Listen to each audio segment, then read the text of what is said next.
ஆன்மீக பதிவை பார்த்து கொண்டிருக்கும் அனைத்து அன்பர்களுக்கும் வணக்கம்.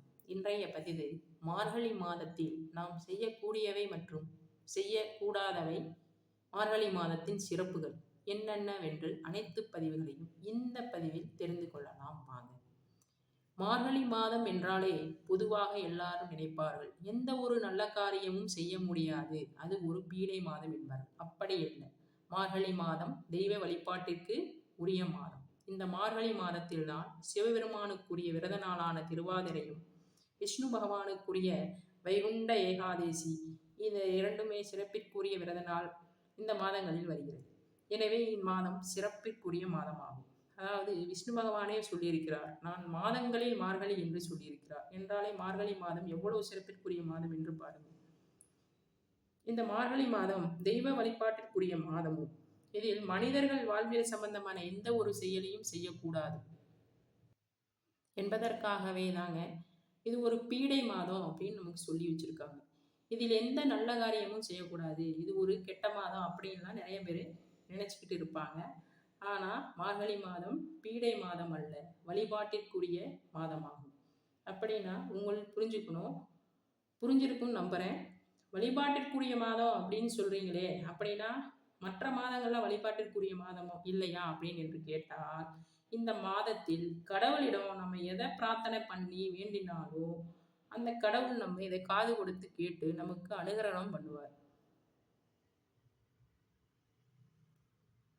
அதற்கு உதாரணமாக நான் உங்களுக்கு ஒரு கதை சொல்றேன். ஒரு முதலாளியிடம் ஒருத்தர் வேலை செய்கிறாரு. அவருக்கு பதவி உயர்வோ இல்லை சம்பள உயர்வோ வேணும் அப்படின்னா அந்த முதலாளி ஒன்று மனசு வச்சிருக்கணும், இல்லையா முதலாளி மனநிலை நல்ல நிலையில இருக்கணும். அப்படின்னா தாங்க நமக்கு ஒன்று பதவி உயர்வோ இல்லை சம்பள உயர்வோ கிடைக்கும். நாம் கேட்டதை அவர் கொடுப்பார். அதுபோல தாங்க மற்ற மாதங்களை விட மற்ற மாதங்களில் கேட்டாலும் கடவுள் அனுகிரகம் கிடைக்கும் அப்படின்னாலும், இந்த மார்கழி மாதத்தில் கடவுளிடம் நம்ம என்ன பிரார்த்தனை வைக்கிறோமோ அது அவ்வளவு சீக்கிரமாக நிறைவேறும்.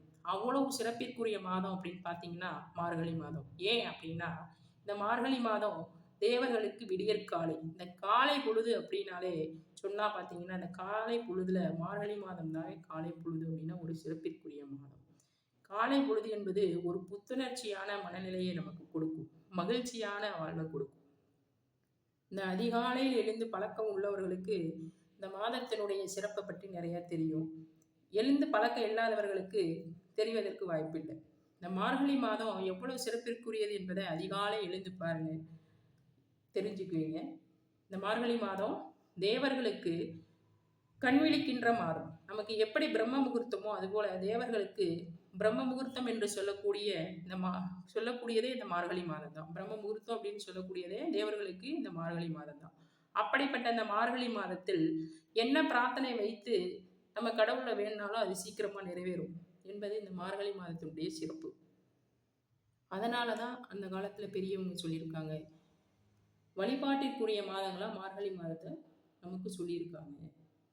இந்த மார்கழி மாதத்துல ஒரு 3 எளிமையான விஷயங்களை நாம கடைபிடித்தோம் அப்படின்னா ரொம்ப ரொம்ப அதிக விசேஷமான பலனை நமக்கு கொடுக்குங்க. அது என்னங்க 3 எளிமையான விசேஷமான பலன் அப்படின்னு பார்த்தீங்கன்னா, அதிகாலையில முதல் விஷயமாக மார்கழி மாதத்துல பிரம்ம முகூர்த்தத்துல எழுந்திருக்கணும். அதிகாலையில எழுந்து வாசலை தெளித்து கோலமிட்டு அதில் சாணி வைக்கணும்னா சாணி பிள்ளையார் பிடித்து அதில் பூசணிப்பூ இருக்கு தெரியுங்களா? அந்த காலத்துலலாம் பூசணிப்பூ நிறையா இருக்கும். இப்போலாம் நமக்கு கிடைக்கிறது இல்லை. பூசணிப்பூ வைத்து விளக்கேற்றுவாங்க. இப்போ பூசணிப்பூ கிடைக்கல அப்படி என்றால், நாங்கள் சிட்டியில் இருக்கோங்க அப்படின்னா வாசலை மட்டும் தெளித்து கோலமிட்டு விளக்கு ஏற்றினா கூட போதுங்க. அதாவது விளக்கு எப்படி ஏற்றணும் அப்படின்னா, வீட்டினுடைய வாசலில் 2 விளக்கு ஏற்றுங்க. மண்ணாலான அகல் விளக்கு, பஞ்சுதிரி போட்டு விளக்கு ஏற்றுங்க. பிறகு பூஜை அறையில் விளக்கு ஏற்றிய பிறகு நீங்கள் கடவுள்லாம் வந்து ஏதாவது பிரார்த்தனை உங்களுக்கு நிறையா இருக்கும் இல்லையா?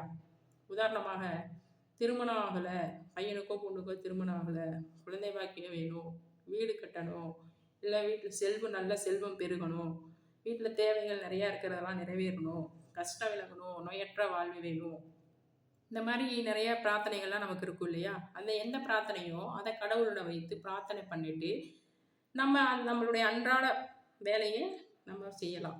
இப்படி மார்கழி மாதம் முழுவதும் தொடர்ந்து அதிகாலையில் எழுந்து இப்படி பிரார்த்தனை செய்து நம்ம அன்றாட வேலையை செஞ்சோம் அப்படின்னா கடவுளுடைய அனுகிரகம் ரொம்ப ரொம்ப பவர்ஃபுல்லாக இருக்கும். பெண்கள் கேட்குறீங்க, நாங்கள் விளக்கு ஏற்ற முடியாதுங்க அப்படின்னு. பெண்கள் மாதவிடாய் காலங்களில் அந்த 5 நாட்களை தவிர மற்ற நாட்களில் விளக்கு ஏற்றலாம். அந்த 5 நாட்களில் வீட்டில் இருக்கிற பெரியவங்க கிட்டையோ இல்லை குழந்தைங்க கிட்டையோ இல்லை கணவர்கிட்டையோ சொல்லி விளக்கை ஏற்றலாம். மார்கழி மாதத்தில் வாசல் தெளித்து கோலம் போடக்கூடாது. அதாவது மார்கழி மாதத்தில் செய்யக்கூடாதது என்ன அப்படின்னு பார்த்தீங்கன்னா, மார்கழி மாதத்தில் அதிகாலையில் எழுந்திருக்க சொல்கிறாங்களே, எழுந்திருக்க முடியல. அதனால் முதல் நாள் நைட்டே என்ன பண்ணலாம், வாசலை தெளித்து கோலம் போட்டு கலர்லாம் போட்டு வச்சிடலாம் அப்படின்னு நினைக்கிறாங்க. அப்படி செய்யக்கூடாது. மார்கழி மாதம் தனுர் மாதம் அல்லவா, அந்த மாதத்தில் அதிகாலையில் எழுந்து வாசலை தெளித்து கோலமிட்டால் தான் சிறப்புக்குரிய பலனை தரும். இரண்டாவது விஷயமாக உங்களுக்கு சொல்லக்கூடியது, மார்கழி மாதத்தில் உங்கள் சொந்த ஊரிலே இருக்கும் கோயில்களில் தனுர் மாத பூஜையில், இந்த தனுர் கால பூஜையில் கலந்து கொண்டு நம்ம அந்த கோவிலுக்கு சென்று அந்த பூஜையில் கலந்து கொண்டு அந்த அபிஷேகத்திற்கு தேவையானதை நம்மளால் முடிஞ்சதை செய்யலாம். அதாவது பண உதவி செய்யலாம், இல்லை நம்மளால் முடிஞ்ச 1/2 லிட்டர் பாலாவது வாங்கி கொடுத்து அந்த தனுர் பூஜையில் நம்ம கலந்து கொண்டா ஏதாவது ஒரு நாள், மார்கழி மாதம் முழுவதும் இல்லை, மார்கழி மாதத்தில் ஏதாவது ஒரு நாள் இதை செய்தால் கூட உங்களுக்கு அந்த மாதத்தினுடைய ஆண்டு முழுவதும் அபிஷேகம் செய்த பலன் கிடைக்கும். இது ரொம்ப சிறப்பிற்குரிய பலனையும் ரொம்ப ரொம்ப சிறப்பிற்குரிய பலனை நமக்கு கொடுக்கும் அப்படின்னு சொல்கிறாங்க. ஆண்டு முழுவதும் நம்மளால் அபிஷேகம் செய்ய முடியாது, நம்ம சூழ்நிலை நம்மளால செய்ய முடியாது. அப்போ இந்த மார்கழி மாதத்தில் நடைபெறிய இந்த தனுர்கால அபிஷேகத்தில் கலந்து கொண்டா போதுங்க, ஆண்டு முழுவதும் இறைவனை வழிபட்ட பலன் நமக்கு கிடைக்கும். நம்மளால முடிஞ்சதை செய்யலாம். அவங்க அவங்க பணக்காரங்க, அவங்க அப்படி செய்கிறாங்க, நம்மளால செய்ய முடியல அப்படிலாம் இல்லை. நம்மளால முடிஞ்ச உண்மையான பக்தி என்னன்னா, முடிஞ்சதை செய்யறது தாங்க உண்மையான பக்தி. இதை செஞ்சு பாருங்க, அது ரொம்ப விசேஷமான பலனை தரும். மூன்றாவதாக உங்களுக்கு சொல்லக்கூடிய எளிமையான விஷயம் அன்னதானம். இந்த அன்னதானம் அப்படிங்கிறது இருக்கிறதுலேயே ரொம்ப சிறப்பிற்குரிய பலனை தரும். இந்த அற்புதமான சிறப்பிற்குரிய இந்த மார்கழி மாதத்துல தர்மம் செய்தோம் என்றால் எவ்வளவு சிறப்புகளை கொடுக்கும். அந்த காலத்துல கோயில்ல தனுர்கால பூஜை முடிந்த உடனே சுண்டல், பொங்கல், புளியோதரை இப்படிலாம் ஏதாவது ஒரு பிரசாதம் கொடுப்பாங்க. கோயிலுக்கு போனாலே நம்ம சாமி கும்பிட்டோடனே அடுத்தது எதிர்பார்க்கறது என்ன அப்படின்னா பிரசாதம் தாங்க. அந்த மாதிரி அந்த தனுர்கால பூஜை முடிஞ்சோடனே பிரசாதம் கொடுப்பாங்க. இது எதுக்குன்னா, தனுர் பூஜை முடிஞ்சோடனே பிரசாதம் அன்னதானம் கொடுத்தா ரொம்ப சிறப்பு அப்படிங்கிறதுக்காக தான் பெரியவங்க அன்னைக்கே பழக்கி வச்சிருக்கிறாங்க, பூஜை முடிஞ்சோடனே பிரசாதம் கொடுக்கணும் அப்படின்னு.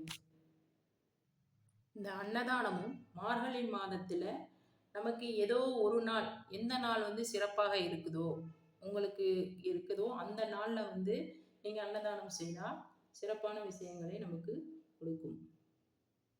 மேல சொன்ன மாதிரி இந்த 3 விஷயங்களையும், என்னென்ன விஷயங்கள் அப்படின்னா, அதிகாலையில் எழுந்து வாசல்ல கோலம் போட்டு 2 விளக்கு ஏற்றுவது. இரண்டாவதாக கோயிலில் நடைபெறும் தனுர்கால பூஜையில கலந்து கொண்டு நம்மளால முடிஞ்சதை வாங்கி கொடுத்து பூஜையில கலந்து கொள்வது. மூன்றாவதாக சொன்ன விஷயம் அன்னதானம் ஏதாவது ஒரு நாள் செய்யறது. இந்த 3 விஷயங்களையும் தனுர்மாதம் என்று சொல்லக்கூடிய மார்கழி மாதத்தில் கடைபிடித்து பாருங்க, ரொம்ப ரொம்ப விசேஷ பலனை கொடுக்கும். இந்த பதிவு உங்களுக்கு பயனுள்ள வகையில் அமையும் எனில் உற்றார், உறவினர், நண்பர்களுக்கு பகிர்ந்து கொண்டு, இதுவரையும் ஆன்மீக பதிவு சேனலை சப்ஸ்கிரைப் பண்ணல அப்படின்னு சப்ஸ்கிரைப் பண்ணிக்கிங்க. உங்களுக்கு நன்றியும் வணக்கத்தையும் தெரிவித்துக் கொள்கிறேன்.